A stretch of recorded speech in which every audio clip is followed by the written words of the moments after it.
शुरू करते हैं प्रश्नावली 1.6 कक्षा 9। पहला सवाल है, ज्ञात कीजिए 64 की घात 1/2। हम क्या करेंगे, 64 के अभाज्य गुणनखंड बना लेंगे। 64 के अभाज्य गुणनखंड बनाएंगे। 2 पे 32, 2 पे 16, 2 पर 8 और 2 से भाग दिया 4, 2 से भाग दिया 2। तो 64 किसके बराबर आ गया? 2 गुना में 2 गुना में 2 गुना में 2 गुना में 2 गुना में 2। अब 64 के हमने क्या करने हैं, 1/2। नीचे जो घात है वो 2 है, बटे में 2 है, तो हम 2 के समूह बना लेंगे। 64 की घात 1/2 बराबर होगी, इस समूह में से एक अंक हम ले लेंगे। 2 गुना 2 गुना 2 बराबर 2 दूनी 4 दूनी 8। तो 64 का वर्गमूल हम 8वीं कक्षा में भी निकाल चुके हैं और 64 का वर्गमूल है 8। इसी का दूसरा पार्ट देखते हैं। 32 की घात 1/5 हमने निकालनी है। 32 के अभाज्य गुणनखंड बना लिए। 2 गुना 2 गुना 2 गुना 2 गुना 2। 32 की घात 1/5, तो बटे में 5 है, तो यहाँ 5 का समूह बना लिया, तो ये बराबर हो गया 2। अब ये आसान तरीका है करने का। अब तीसरा पार्ट देखते हैं। तीसरा पार्ट है 125 की घात 1/3। 125 की पावर 1/3। 125 के हम अभाज्य गुणनखंड करेंगे तो वो आएगा 5 गुना में 5 गुना में 5 बराबर 125 किसके आ गया, 5 की घात 3 के। यूँ तो हम क्या कर सकते थे, पहले 2 सवालों की तरह इसके नीचे 3 घात है तो 3 का एक ग्रुप बनाया और 125 की घात 1/3 बराबर आ गया 5 के। तो इसका सही तरीका क्या है, वो तो है आसान तरीका जिन बच्चों को कम समझ में आएगा, लेकिन इसका पूरा तरीका क्या है कि वो कैसे आया। 125 बराबर आ गया 5 की घात 3। 5 को 3 बार गुणा किया तो घात 3 आ गई। अब इस 125 की घात है 1/3, तो इसकी भी घात 1/3 बराबर 5 घात की घात हो तो गुणा हो जाती है। किस नियम से? a की घात m और सारे की घात n बराबर a की घात m गुणा n हो जाएगा। अब यहाँ पे हम क्या करेंगे, 5 3 से ये 3 कट गया, 5 की घात 1 आ गया, 125 की घात 1/3।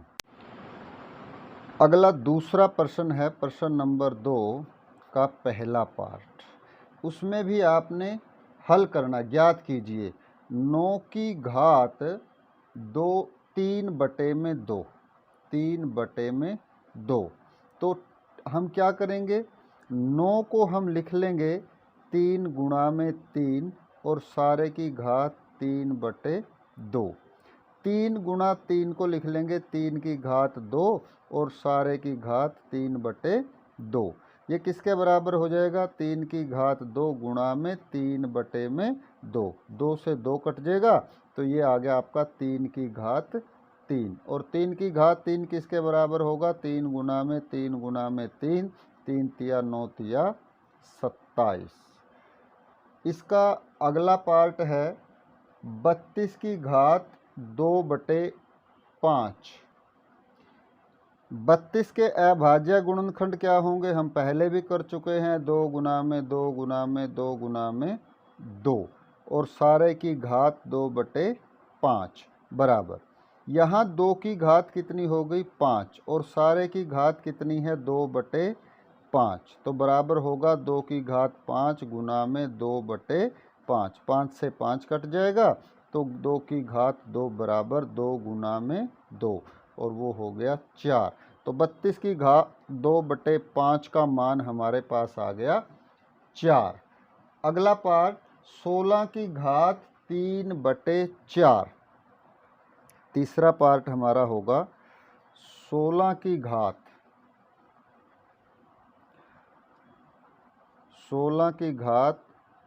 3/4 बराबर 16 के हम गुणनखंड करेंगे तो 2 गुना में 2 गुना में 2 गुना में 2 आ गया, 2 दूनी 4 दूनी 8 दूनी 16, सारे की घात है 3/4, तो 2 की घात 4 लिख लेंगे और सारे की घात 3/4।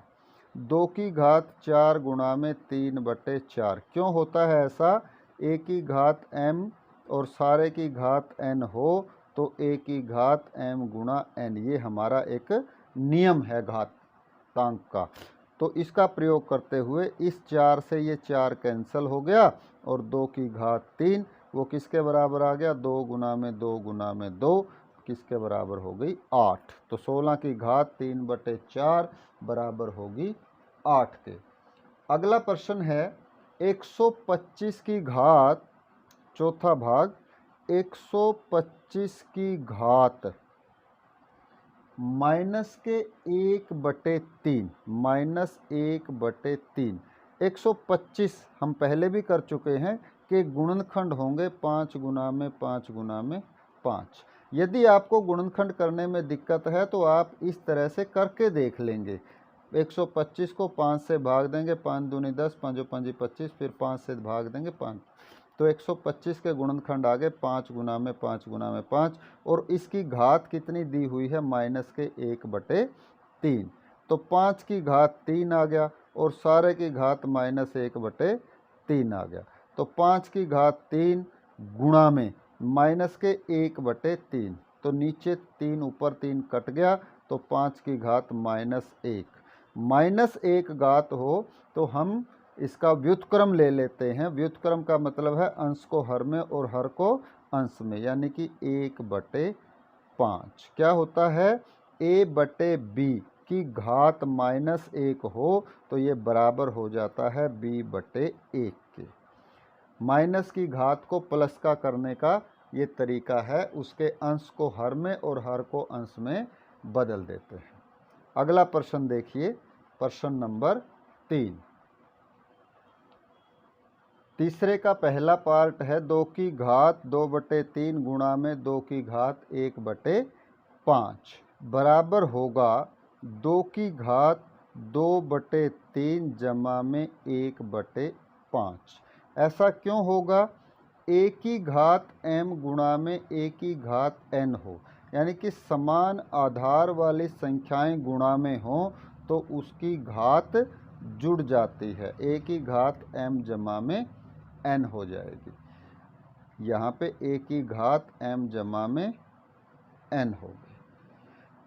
अब 2 की घात, ये घात ऊपर हल करेंगे 5 और 3, लघुत्तम 15 आ गया, 5 दूनी 10 जमा में 3 एकम 3, 2 की घात 13/15।